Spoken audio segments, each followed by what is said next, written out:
श्रीगुरुभ्यो नमः। गुरुर्ब्रह्मा गुरुर्विष्णु गुरुर्देवो महेश्वरः गुरुः साक्षात् परब्रह्म तस्मै श्रीगुरवे नमः।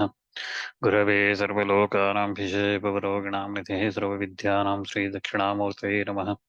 वक्रतुण्डमहाकाय सूर्यकोटिसमप्रभः निर्विघ्नं कुरु मे देव सर्वकार्येषु सर्वदा।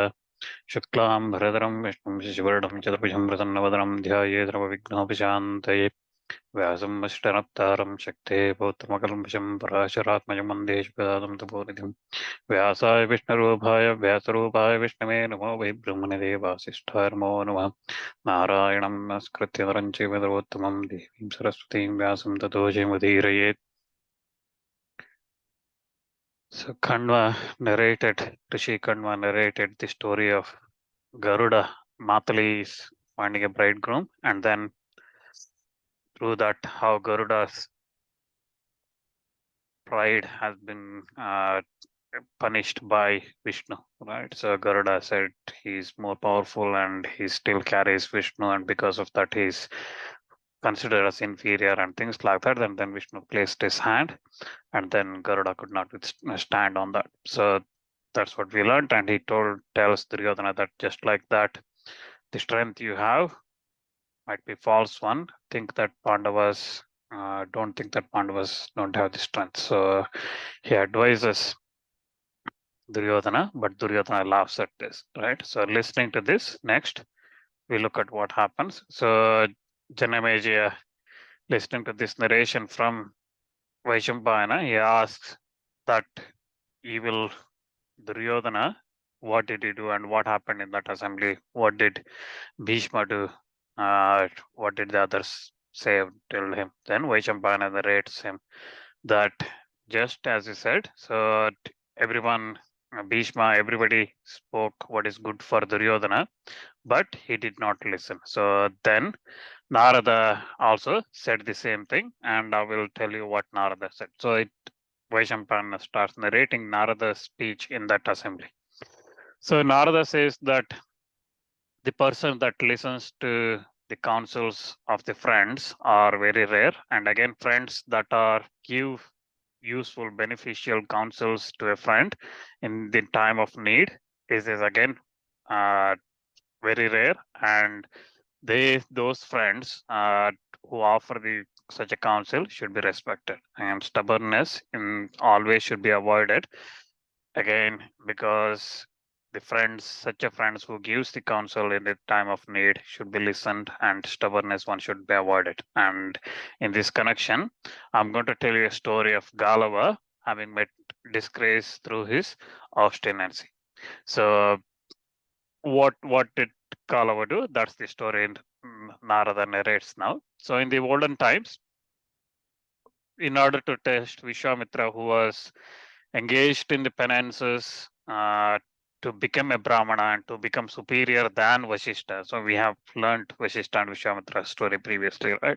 So in order to become superior than Vasishta, he was performing a penance. And at that time, to test him, Dharma came he came personally, and he came assuming one of the form of the seven rishis. He came there and said he's hungry and he wants to eat something.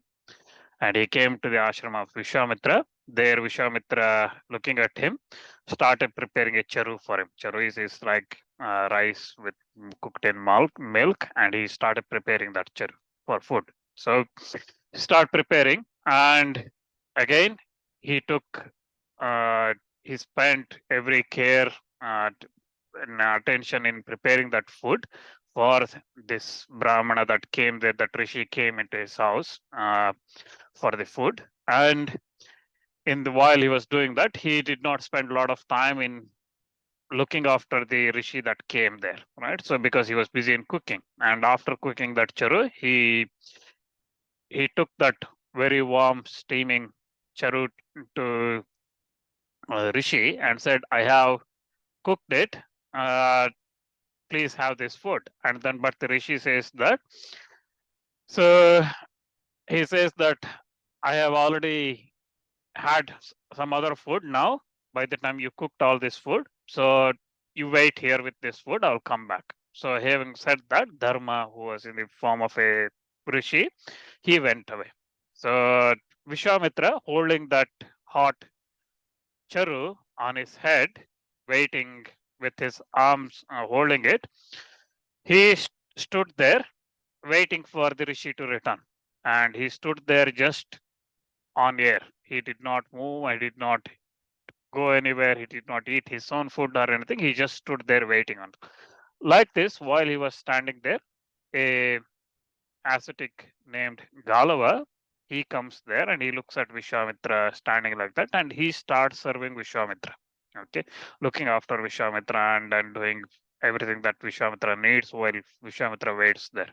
Like this, 100 years passed, and Dharma again, assuming the form of the rishi of Vasishta, comes there to eat that food, and seeing Vishwamitra still holding that pot and food still warm and steaming, and even after 100 years, because of that tapas, penance, and that energy that Vishwamitra had, that food was still fresh. And looking at that food, he says, I'm gratified.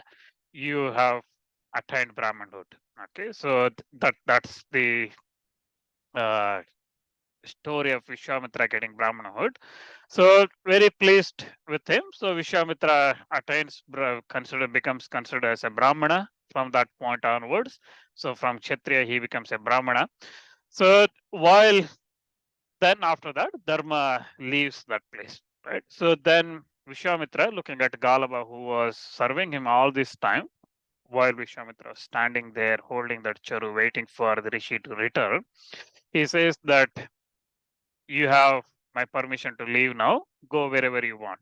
So, and Galava, considering Vishwamitra as his rishi and he's serving him, Vishwamitra as his guru, and so having served him, and now Vishwamitra asking him to leave, he says that I want to give you Guru Dakshina, because it is only after giving Guru Dakshina a sacrifice becomes successful. And again, so such without giving such a Guru Dakshina, one does not attain moksha. So that's why it is always important after learning something from the Guru to give that Guru Dakshina. So he says, I want to give you that Guru Dakshina because these gifts are the ones that gives the fruit that one enjoys in heaven. And again, they are regarded as peace and tranquility of personified. So I want to give you all this. So gift, tell me what should I give? Vishwamitra knew that uh, he had Galava did a great service, and that's why Vishwamitra said that I don't want anything. You go.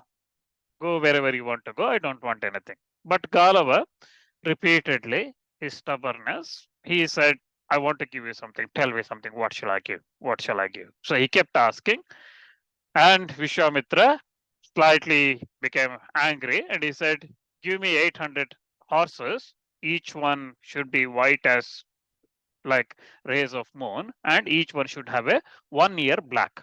Now, Galava, don't waste your time. Go and find me those horses. Okay. So Galava has been asked to give these 800 horses by Vishwamitra as a Guru Dakshina, and those are not ordinary horses. All should be white, pure white, and but with 1 year black.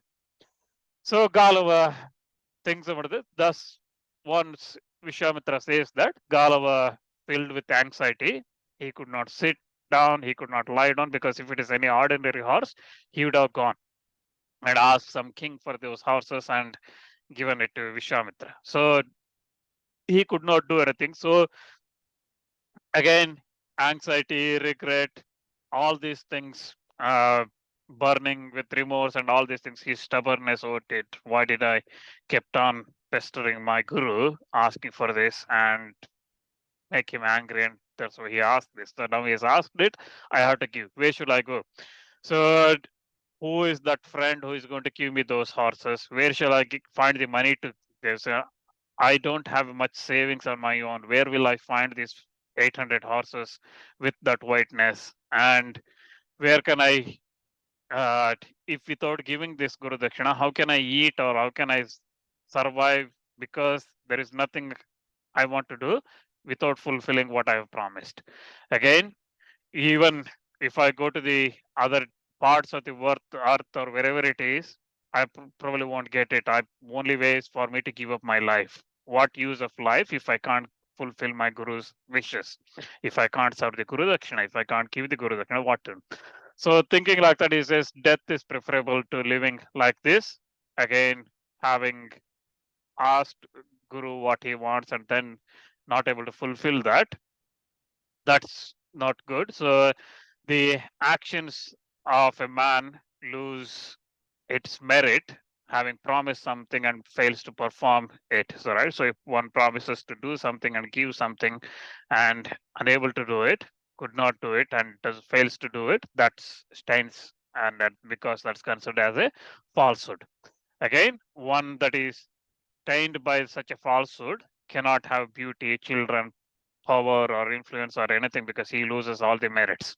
And thinking like that, Galava becomes very depressed, and again, as an ungrateful person, can never win esteem, affection, and moksha will never be his. So the one that is, again, he thinks he does not have any wealth or anything to give, but you look at these horses, so he thinks again the one person without wealth is again is equivalent to dead person, dead, and relatives, friends, nobody will look after him, and nobody will make anything to him. So even I am in such a say stage where I'm ungrateful, destitute of resources, wealth, and things like that, and I'm stained by this falsehood, and I have I'm not able to fulfill my wishes of my guru. So he's thinking like that. He thinks that he's going to give up his life, and he thinks that he could not live anymore. Even I will go and seek the Devatas, Vishnu himself, for them. I will pray to them, and maybe Krishna will rescue me, and things like that. He was thinking what to do next. At that time, his friend Garuda comes there. Okay, so again, we have another story of Garuda coming. So Garuda comes there, and Garuda says, "Oh, dear friend, why are you look so depressed? It is the duty of a friend when in prosperity to look after him and also in difficulty support him. Tell me what should I do? Uh, the prosperity that whatever that I have is given by Vishnu. That's why tell me what can I how can I help you? Okay, so whatever it is, I will try to help you on that."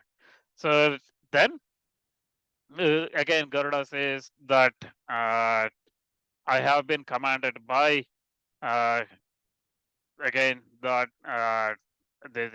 I'll take you wherever you want. And Galava says, and also he says that I will take you whichever corner of the earth you want. I will take you there. Whether you want me to take eastern corner, southern corner, western corner, or northern, whichever corner you want to take of the earth, I will take you there, and so that you can fulfill this. Then Galava Garuda starts explaining those four corners, what's there. So we will just look at that quickly. So the side of the quarter towards the which Surya comes, Surya first rises, where at the eve at the morning Sandhya, he engages all the rishis, engage in their ascetic austerities, where that intelligence that pervades the whole universe first springs, that's the Surya, and where the two eyes of Dharma, as well as he himself, that are stationed, where the ghee first poured in the sacrifice, subsequently flowed all around, and that quarter is the gate of the day and time. And there, the daughters of Daksha gave birth to their children, and there the sons of Kashyapa first multiplied. The quarter is also source of prosperity of Devatas. It is where Indra himself first appointed as the Indra was appointed as the king of the Devatas, and it is there in that direction that Indra with Devatas underwent severe asterisk penances, and it is in this quarter. That's why it is called Purva, the first. Okay, so in that eastern quarter, uh, because it is again in the earliest times, this quarter was overspread by the devatas, and it is also that's why it is called Purva. And the Devatas, looking for prosperity, performed their religious ceremonies in that quarter. And also, Brahma first sang the Vedas in that. Gayatri first preached by Surya in that the Gayatri mantra in that sacred mantra in that region, and it is in that region that Yajurvedas were first delivered by Surya to Yajnavalkya, and again in that region itself, Soma juice sanctified by the boons was first drunk by all the devatas after completing the sacrifices, and it is in that uh, home of Agni, which was filled with mantras, with all the origin that took place, and it is here there that Varuna first from that region he went to Patala and attained his prosperity.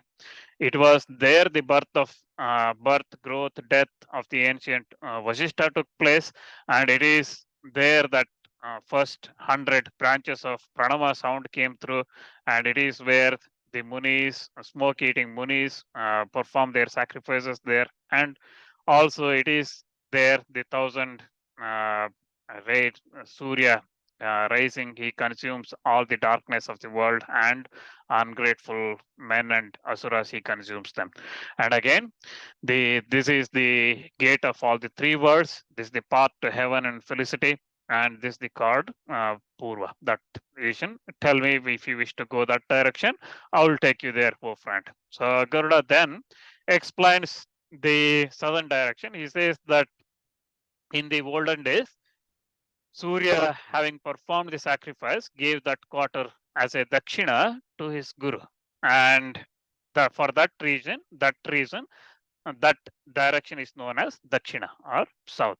Okay, so in that direction, Pitrus of the three worlds have Pitrus live in that direction. It is said that a class of celestial subsisting on the smoke alone live there, and the celestial devatas also by the name of Vishwadevas, they also live along with the Pitrus in that. So again, Shraddhas, if look, it's on the performed facing Dakshina direction, and the Swada that's offered is offered to Pitrus and Vishwadevas, right? So it's in that direction. They are there. And that quarter, that direction is also second door of Yama. And there the men are calculated again. They keep the time of uh, men in tutis and lavas, like minutes and milliseconds and things like that. So how long a person lives and things like that, they keep the calculation of that in that region. So all the servers are there. Okay, our database, everything is maintained there. So they maintain all the details of our lives in that direction.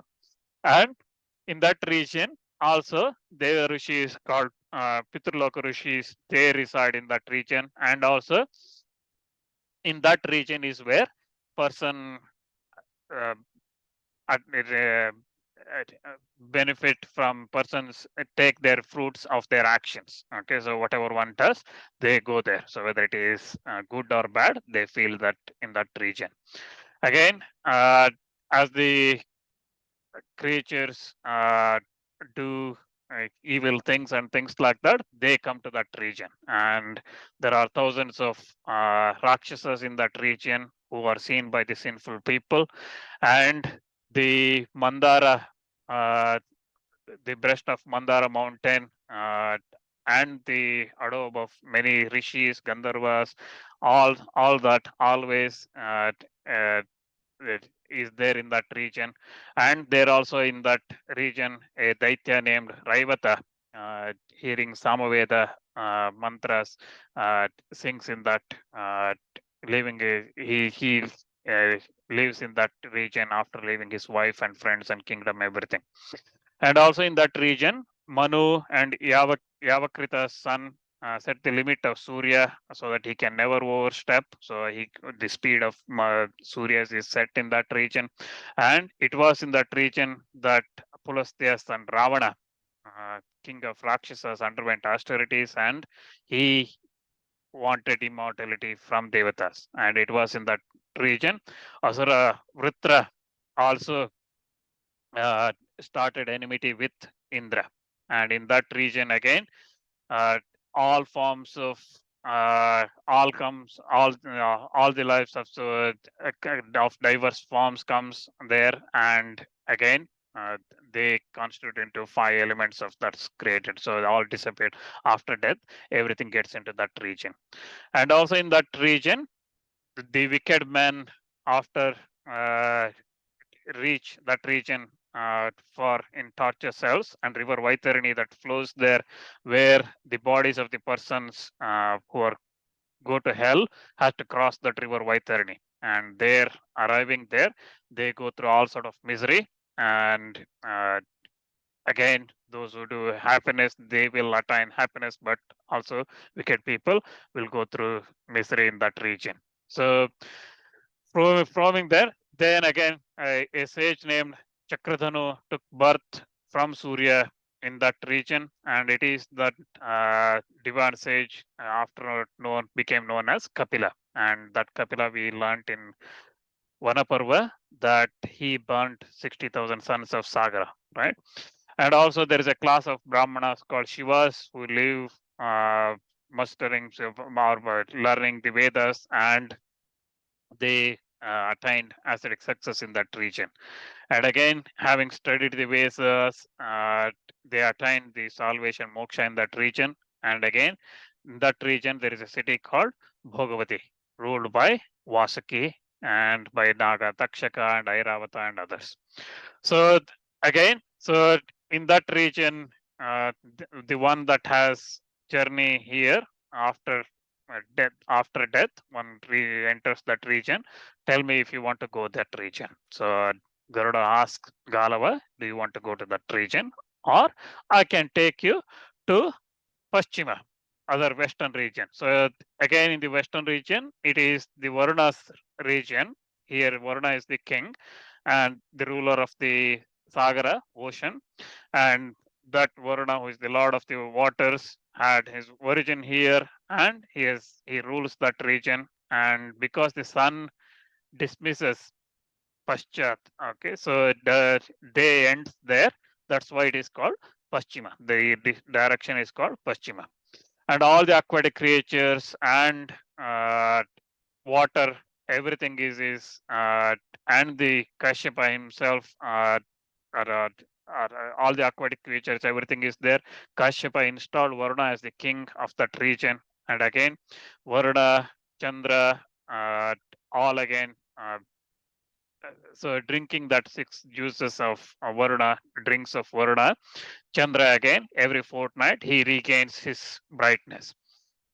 So again, in that quarter, Daityas are found in that region. They are bound fast by Vayu in that region.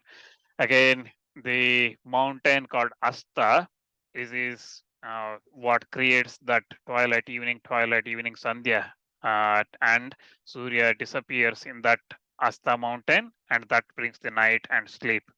So again, in that region, Indra, seeing his stepmother Diti lying asleep in her pregnancy, he killed, tried to cut that fetus and into parts. So he cut that into 7 parts first, and then those 7 parts into 7. So total became 49. They became known as 49 Maruts. So again, in that direction, roots of Himavat stretches towards the eternal Mandara mountain, which is sunk in that ocean. So again, in that region, there is Surabhi lives there. So again, previous story we looked at, right, when Matali took there. So Surabhi lies in that region, and again in that ocean, Sorbhanu, Rahu also in that lives in that region, right? So the Vedas, loud chanting of Vedas by Suvarnashiras also can be heard in that region. Muni Harimedas is also in that region, who again in result of Surya's injunction, he uttered the word stop, stop, and that's why Surya ends his journey there and starts again in the Purva direction.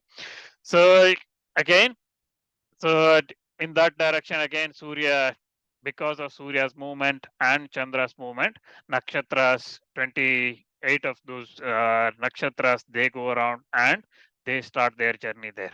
So there is also a region called Anartha, which is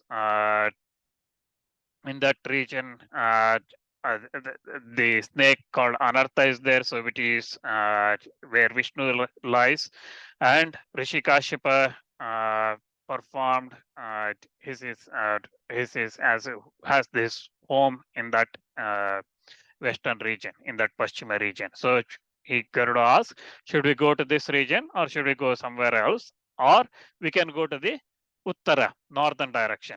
So because this direction, northern direction, saves from sin, and it is where one attains moksha, uh, and it is for the saying Uttarana, and for that reason it is called Uttara. The direction is called Uttara, and in that this Uttara region stretches from east to west, and because of that reason, it is sometimes is called Madhyama as well, that is central region. So and again in that region you hear all the good things in the Uttara region. There an asylum named by the Badari, where Krishna, who is Narayana himself with Vishnu in the form of Nara, lives there, and Brahma also lives in that region. And at the breast of Himalayas, mountains, Shiva himself with Prakriti, that is Parvati as his universal mother, he lives there. And except Narayana, nobody is capable of uh, seeing those that Purusha, that Mahapurusha, that's Paramatma there. Nobody is able to see that, and even Devatas with Indra and the Gandharvas, Yakshas, nobody can go and see those Paramatma beyond that region. And there, in that region, Chandra himself installed as the king of all the Brahmanas, and he in that region, Mahadeva first receiving uh, uh, Ganga in his head, let Ganga fall from heaven to earth. And it is in that region that the Parvati underwent severe penances for Maheshwara. And it is in that region that Kama was burnt by Shiva, and uh, and Himavat and Uma all live in that region. So it is on that region in the breast of Kailasha. Kubera was installed king of Rakshasas, Yakshas, and Gandharvas. It is on that region Kubera's Gandharva gardens called Chitraratha exist, and it is there that the Munis called Vaikhanasas, they are there. And also the stream called Mandakini comes from the Mandara mountain in that region. And Saugandhi Kanaka garden called Saugandhi Kanaka is always there. That is, and then the celestial trees and seven rishis along with Arundhati, they live there. The Swati Nakshatra is seen to rise from that direction, and also Brahma in that uh, region, he lives in that region with Yajna, sacrifice himself. And also in that region, Surya, Chandra, and all the other nakshatras and everything revolve around that region. And it is in that region that Munis called Dharma, they uh, guard the source of the Ganga. And also in that region, there are certain the Munis who pass, nobody can in that region, the Munis or nobody can pass that region except Narayana pass beyond that. So in that region again, Kailasa uh, exists, and there Ailavila, the Kubera's home also with Apsaras, Vidyut Prabha region had their region. And also in that region, Bali's sacrifice was ended by Vishnu, placing his third step on Bali. And that's why that spot is known as Vishnupada. And the footprint of Vishnu caused that name called Vishnupada. And in that quarter in that direction is also called a place called Usharabija, the golden lake. King golden side of the lake of King Marutha performed his sacrifices. We'll come to Marutha's sacrifice later in Mahabharata, and it is here uh, again that shining gold mines of Himavat exhibit. Again, we learnt about these gold mines of Himavat in one of Parva as part of Skanda's birth, right? How entire region turned into gold after Skanda's birth. And uh, again, we'll come back on that gold story and later in Shanti Parva and Shasana Parva. And again, in that region, rishis, rishis named Jimuta, they live there, giving, they gave away the whole of the wealth to Brahmanas, and that's why that gold is known as Jimuta uh, gold. And also, northern region, Garuda says that it is the superior to all the other regions, and that's why it is known as superior or Uttara, and that's why it is called the Uttara region. So, tell me, where should we go? How can I help you? So, reasoning this, Galava says that carry me to eastern region where the two eyes of Dharma first opened. Take me to that region where you have first described, where devatas are always present. You said that their truth and virtue always there. So I desire to meet all the devatas. Therefore, take me to that region. So when he says that, Garuda says, "Mount on my back," and then he carries Galava in that direction. And then Galava says, as they keep going, Garuda was praised by Galava, saying that the speed at we go is making me shake because of it. Such a speed you are flying, and your wings and everything making such a huge noise. And so he says that my ears, everything is becoming deafened by uh, the roar that comes out and the noise that's coming. So I have my own purpose. I have forgotten by flying this. So it is first time Galava is flying. So he says, I've forgotten my own purpose and remembering the risk to the Brahmana's life, slow your speed, because if you go at this speed, so we may harm any Brahmanas. So that's why slow down. So he says that I have promised, again, he remembers that I have promised my Guru Vishwamitra 800 horses, white horses with 1 year black, and I see no way of fulfilling my pledge. So, but uh, there is, but that I can see that lay down, I probably have to give up my life, right? So if I can't meet that objective, I probably have to give up. And then, so Galava was saying like that, and Garuda listening to this says that you uh, think that dying is going to solve everything, but death can never be brought by one's own effort. Okay, indeed, death is Deva, God Himself, and why you try to do that? So here is a mountain, Rishabha, on the seaside. Let's rest here for some time, refreshing ourselves with food. Then I will carry you further. So they both get down on the mountain called Rishabha, and there they saw Galava and Garuda. They saw a Brahmana lady named Sandili. Sandili's story comes in many places where she was carrying her uh, weak husband who could not walk, did not have legs or hands. She was carrying him from one Tirtha Kshetra to another and doing a lot of service for him. And uh, her story comes in many Puranas and other places, and I think later in Mahabharata as well. So Sandili was there, and Galava and Garuda both saluted her and worshipped her. And after inquiring everything, they uh, took the food she offered, and then they decided to take rest. In that time, they fell into sleep. After while Garuda from morning when he wakes up, he realizes that his wings have fallen off and his body has become very weak, and he has become like a ball of flesh, and his head, legs, everything with only head and legs. and everything else has fallen off. And Galava looking at him saying that, what is this condition? What happened to you? Why this has happened? You must have done something evil. So what is the sinful thinking that has come to your mind? What happened? And Garuda then explains that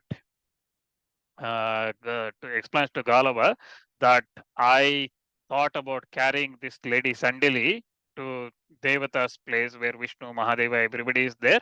I thought of carrying her there. Uh, so that's why it probably has happened. And then Garuda goes and worships that lady and asks Sandili for her forgiveness, saying that I have made this illful thought of carrying you, and that's why my mistake, and he asks for forgiveness from that. And Sandili explains that, becomes very happy with Garuda's asking his repentance, and she says that don't fear. Yeah, I was contented by you, but I do pardon you at this time, because the sinful person who contempts me, they always fall off from blissful regions. But on this occasion, I'm giving you, because purity of conduct is important, and that's the highest results to highest ascetic success. Purity is the virtue, and uh, it is the result of purity is the wealth, and it is brings prosperity, and also it drives away inauspicious indications. So that's why the purity of conduct is important. Now you go wherever you want to go, you do not contempt any woman that may be, even if they are women are blamable, do not contempt. So having said that, she also says that you will get back your wings and everything, and full strength and energy you'll get back. That at this, Garuda gets his wings and everything back, and he becomes stronger than before. Then with Sandili's permission, Garuda and Galava start their journey again, Garuda taking Galava on his back, and they went in search for their horses. As it happened, at that time, they come across Vishwamitra again, and Vishwamitra, looking at Galava, says that it's already a long time since you said you're going to give me Guru Dakshina. Where is my horses? Where are my horses? Okay, so I waited for so long. I will wait a little bit more time, but you should be successful in your promise you made. And hearing this, Galava becomes even more overwhelmed with sorrow, because he's already trying to procure those horses which Vishwamitra has asked, but he could not. Right?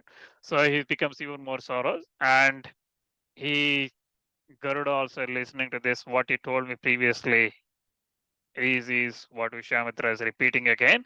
So let's go and see how we can procure this horses. Okay. Then Garuda says that it is because it is created by Agni. The earth is known. The center of earth is and again helped by Vayu. It is known as Hiranmaya. So it is known as gold, right? And that's why that wealth is normally called Hiranya, and because wealth supports the world, it is called Dhana.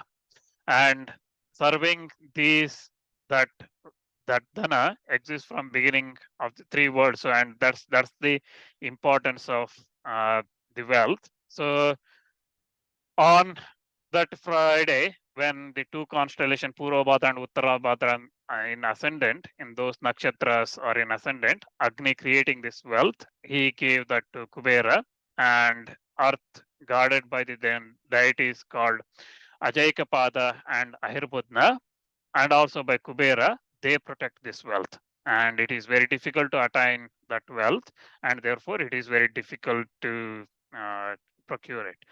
But without wealth, there is no chance of you getting the horses. So let's try to see who can give that wealth to us.